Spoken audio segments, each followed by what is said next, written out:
Under the Speaker's announced policy of January 3rd, 2019, the Chair recognizes the gentleman from Illinois, Mr. Lipinski, for 30 minutes.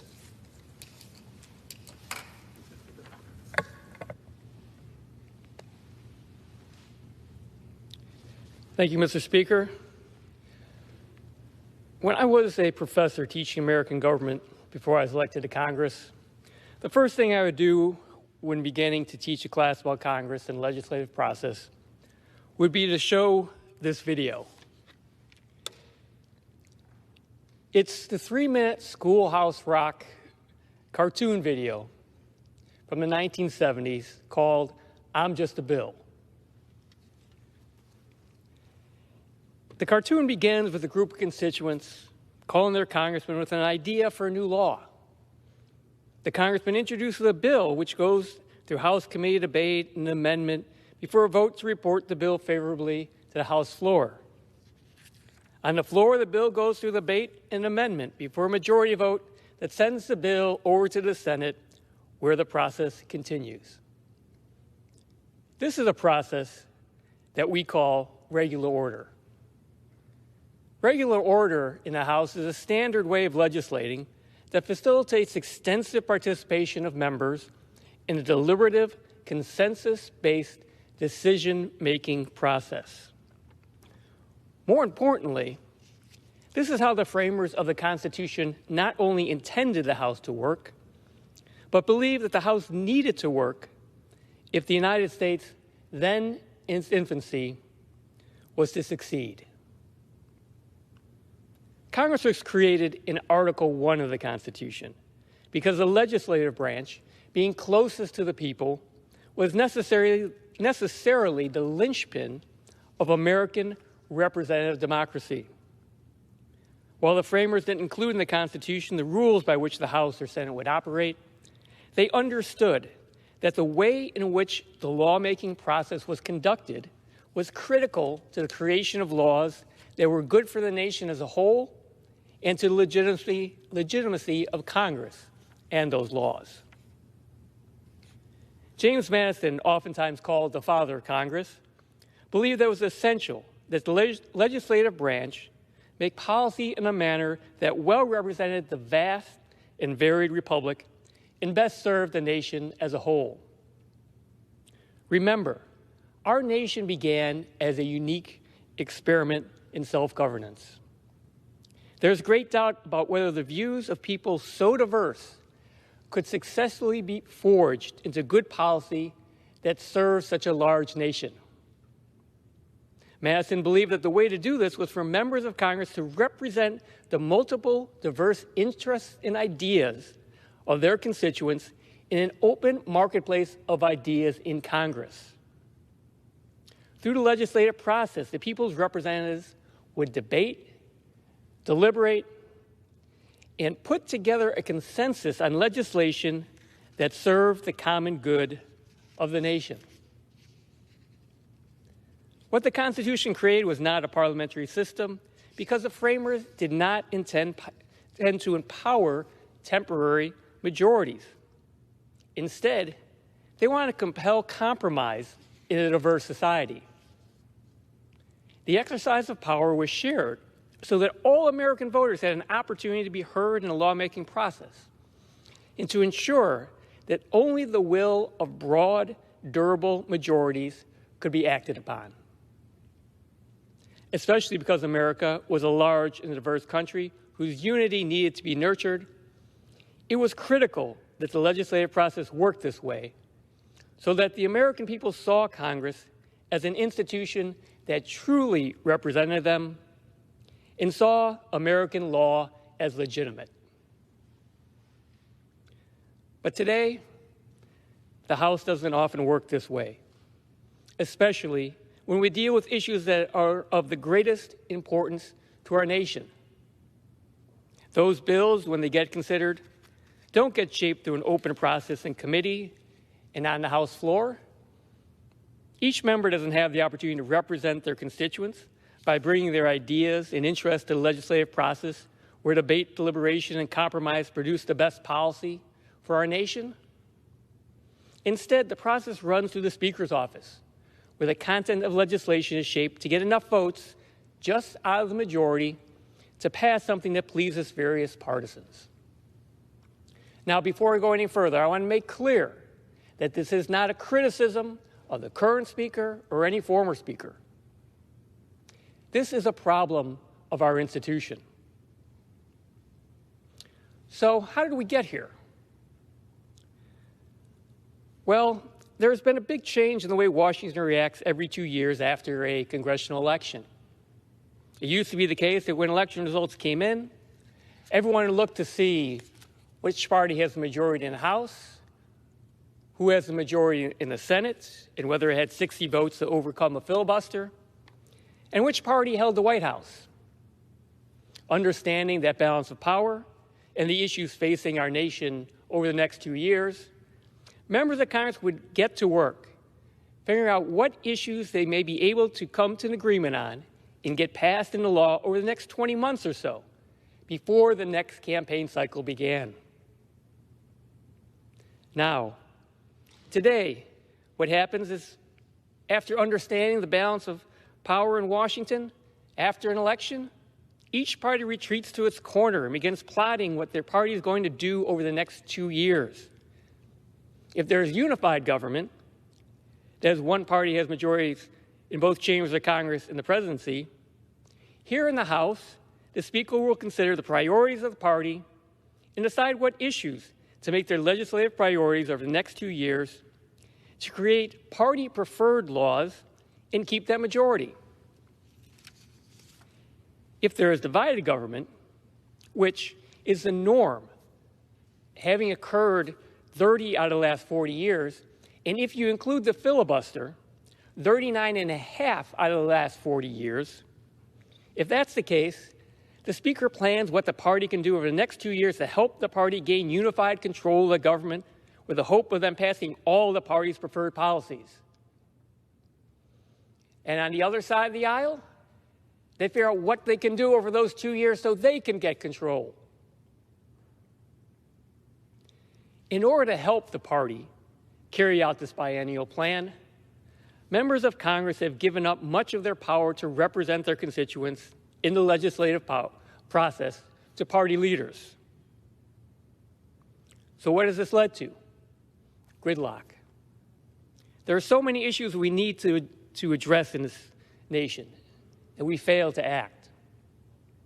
Healthcare costs, the federal debt, immigration, climate change, the economic and military threat of China, Social Security and Medicare finances, transportation infrastructure, the continuing decline of good working-class jobs, reforming the War Powers Act.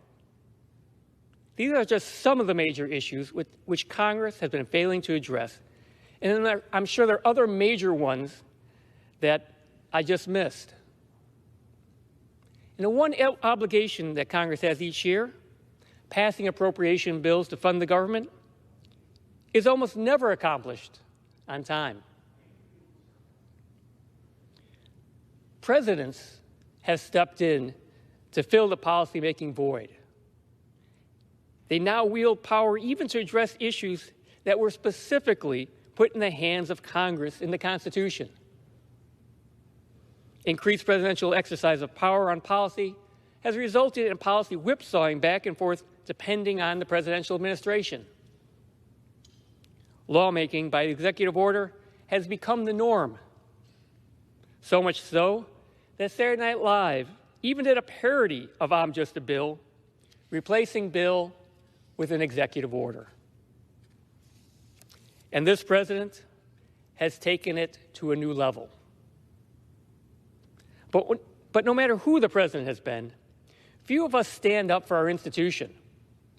We only criticize presidential overreach when it's a policy that we don't like. And it's not only the president who has gained power because Congress is failing to act. The courts have also stepped in as activists have turned to the judicial system to settle policy issues in the absence of Congress. So what we have now is an imperial presidency and powerful courts with a Congress that largely sits gridlocked. What happens when we have unified government in those rare times? The last two times this occurred, major policy changes were passed on completely party-line votes. The minority party then attacked the legitimacy of these laws. Now, I'm not saying that these laws were illegitimate. They were not. But the framers knew that this kind of attack would happen if we did not come together to forge compromises. Now, in both cases, after this occurred, these case of unified government, the last two times it happened, in the next election, the House majority was changed by the American people. Today, Congress is failing in ways that the founders feared. In Senator Lamar Alexander's farewell address to the Senate, he defended the filibuster, saying that what is needed to make the Senate work better is not a change of rules, but a change of behavior. Unfortunately, in the House, I believe that we need some of both.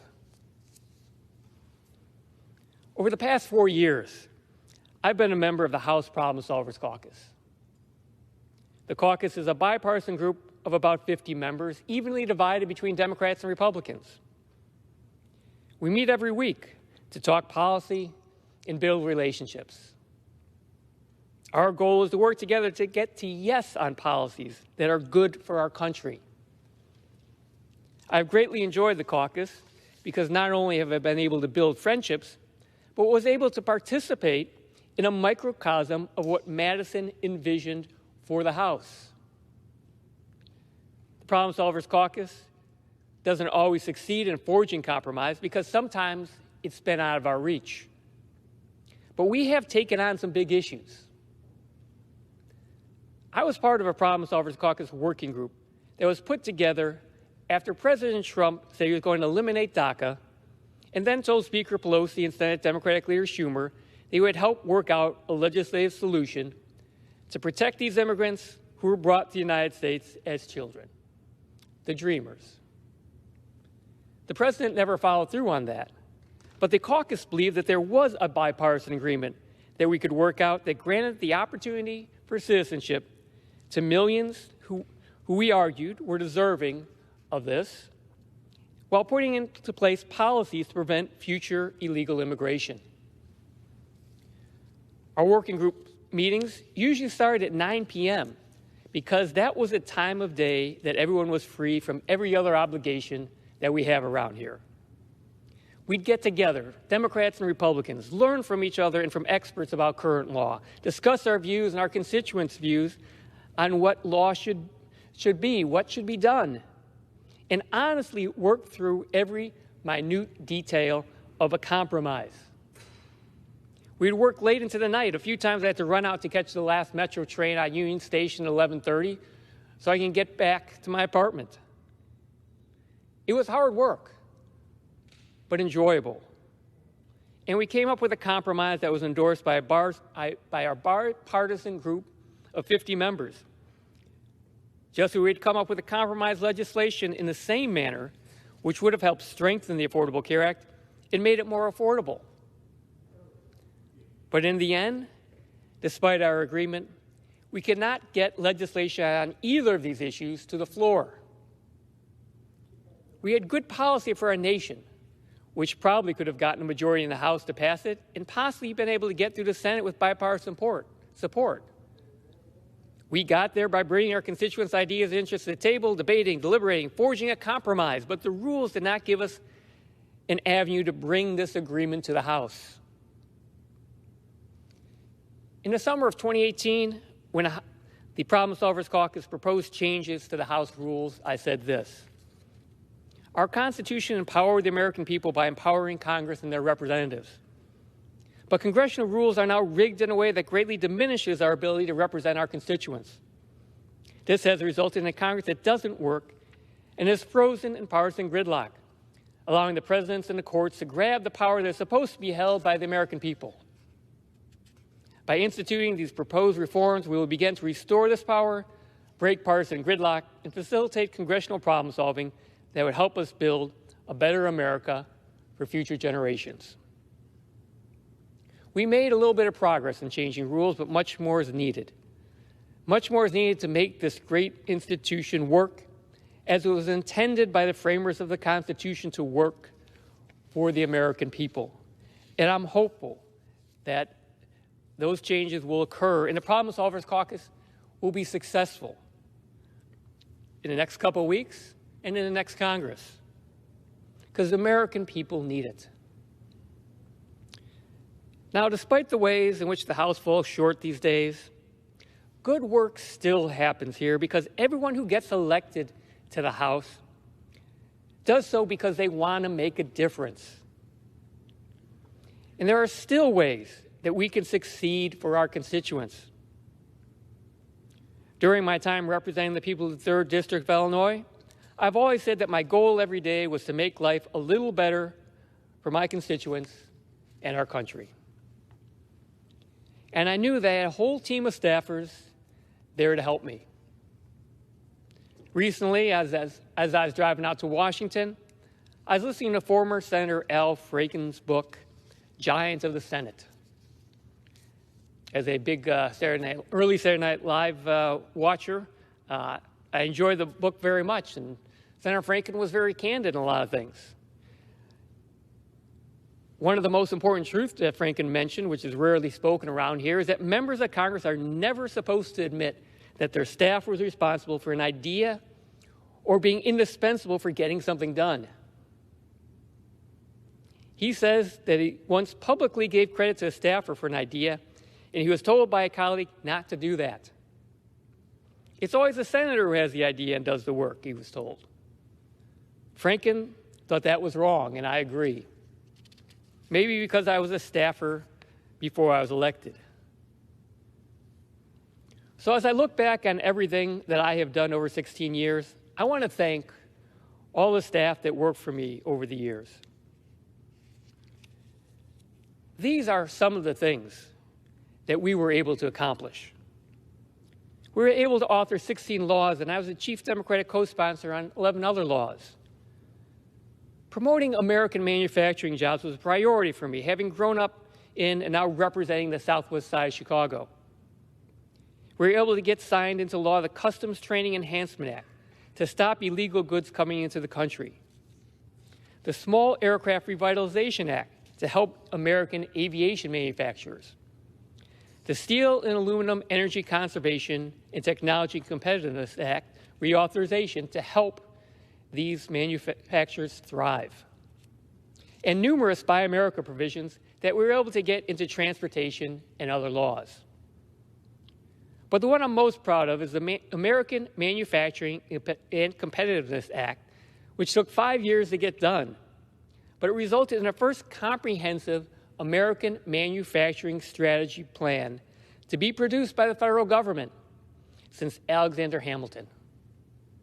It's a good plan, and I'm hopeful that the Biden administration considers its recommendations. To protect the environment against climate change, we got the H-Prize Act and the Bright Energy Savings Act into law. To protect victims of sexual assault in the military, we got the Sane Deployment Act into an NDAA. For veterans, we got the Purple Heart and Disabled Veterans Equal Access Act and the Tarawa MIA Recovery Act. As an engineer, I love the Science, Space, and Technology Committee.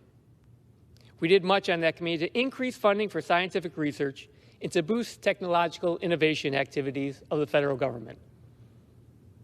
I was proud to author the National Science Foundation Reauthorization Act of 2010. NSF continues to be the gold standard of all international scientific research and innovation agencies. The most successful program that we were involved with has been the Innovation Corps, or I-Corps program. I was a nonstop promoter of this program, which teaches university faculty and graduate students about entrepreneurship and has helped launch dozens of startups. We were able to grow that program at NSF and expand it to many other federal departments and agencies. We were also able to get an offshoot, Hacking for Defense, set up at the DoD. Representing the heart of the transportation hub of our nation, we're able to accomplish much for northeastern Illinois and the nation in transportation. Locally, we brought home hundreds of millions of dollars in federal money to improve local transportation, including funding for roads, bridges, public transportation, sidewalks and bike lanes, and airports. We helped get $1 billion for the Create Rail Modernization Program to improve the rail network in the region and alleviate some block crossings. We had a commuter train service on Metro's Heritage Corridor and Southwest Service lines. We got funding for a new tower at Lewis University Airport and for rail underpasses in Bedford Park and Bridgeview. And Midway Airport has been made safer and more successful as an economic engine for the Southwest side. I want to thank individually the staff here in D.C. that made all this possible. Staff assistants, Veronica Newberger, Sarah Pittenger, Noah Woodowus. Legislative correspondents, Brian Friedman, Elizabeth Kelly. Legislative assistants, Keith Devereaux, Wendy Adams, Carl Roberts, Chris Lyons, Kim Kolios, Yuri Jacoby, Emily Chibnall, Adam Weiss, Andrew Hoffner, and Paul Dorsey. Senior Legislative Assistants and Policy Advisor, Joel Cresswill, the late Andrew Davis, Sophia Leonova, Jonathan Fry, Caitlin McGuire, Ashley Musselman. For all 16 years, our office administrator, Jennifer Seipold. Our communications directors over the years, Joel Reed, Phil Davidson, the late Chris Ganshaw, Nathaniel Zimmer, Isaac Sankin, and our digital press manager, Grace Gronke. Legislative directors, John Vasey II, John Ratliff, Ryan Quinn, Jason Day, and Alexander Beckman. And chiefs of staff, Jason Ty, Jacqueline O'Day, Brian Oshevsky, Mike McLaughlin, and Eric Lawston. I thank all of them for the great work that they've done for me and for the people of the 3rd District of Illinois. I was going to start naming members that had helped me get all this work done, but I know the danger in this business of leaving anyone out, so I will just want to thank all of my colleagues for the work that we've done together over the last 16 years. Back in the district, we have what I would argue hands down was the best constituent service in the nation. Whether it was helping constituents with issues related to Social Security, Medicare, veterans benefits, and military service, immigration issues, passport issues, mail delivery issues, and many, many more issues. The staff included Anthony Constantine, Ureli Cortez, Dawn Courtney, Salvatore DeFranco, Jessica Girock, Chris Jutton, Joseph Kirchhoff, Gene Krupa, Josh Luke, John McGlynn, Frank Salerno, the late Zach Plants, so the late Marianne Viverito. We've had, over the last few years, lost a number of staffers. And it's been very difficult. But we have grieved together as a staff and are thankful to all those departed staffers and their families. Over the years, Jerry Herkus was the chief of staff in the Chicago office for most of my time in Congress and ran that office and ran the district for me. Lenore Goodfriend was there for most of my time and is well loved by veterans across the district. Joe Bonomo, who is now my district director, has been with me for all 16 years. Joe's done a great job. Paula Belmonte, who has been there 16 years also, has helped so many immigrants. We had a few that we saved from being deported. And last but not least, Jerry Mulvihill, who has probably, I would argue, the best caseworker in the history of Congress. Jerry's been called a saint more times than I could ever count for all the work he did for so many people for so many years, not just on federal issues, but any issue that anyone ever brought to Jerry. He's the only staffer I know who has ever written up multiple times in the Chicago newspaper for what he did for people. All these people made it work and did so much for all the residents of the 3rd District, and I want to thank them so much. Finally, I want to thank my mother, who gave me a love of learning, and my father, who helped give me a love of politics. But above all, they both gave me a love of helping others. As my mother was a teacher, and my father served in the Chicago City Council before he served here. I also want to thank my wife, Judy, who thought she was marrying a lifelong professor, but then provided me with more support than I could have ever hoped for in this job. And it's only those spouses of members who know everything that it takes and everything they go through. And so I want to thank Judy so much for her support. And last, I want to thank the people of Illinois' 3rd District, who gave me the honor and privilege of serving as their representative. Mr. Speaker, the greatness of our nation springs from the founding principles, which sound common to us today, but were radical for their time. We hold these truths to be self-evident, that all men are created equal, that they are endowed by their Creator with certain unalienable rights, that among these are life, liberty, and the pursuit of happiness. I still believe that this is the greatest nation in the history of the world.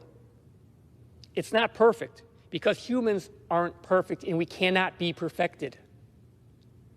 But we must pray and work every day that each of us and our nation better uphold the principle of equality, and we better protect the life and liberty every day for every person, from the very first moment of life until natural death. And with God's grace, we will do that. And we will be that shining city upon the hill for all the world to see and follow.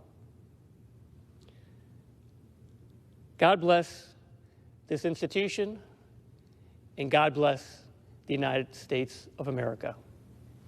Thank you. I yield back.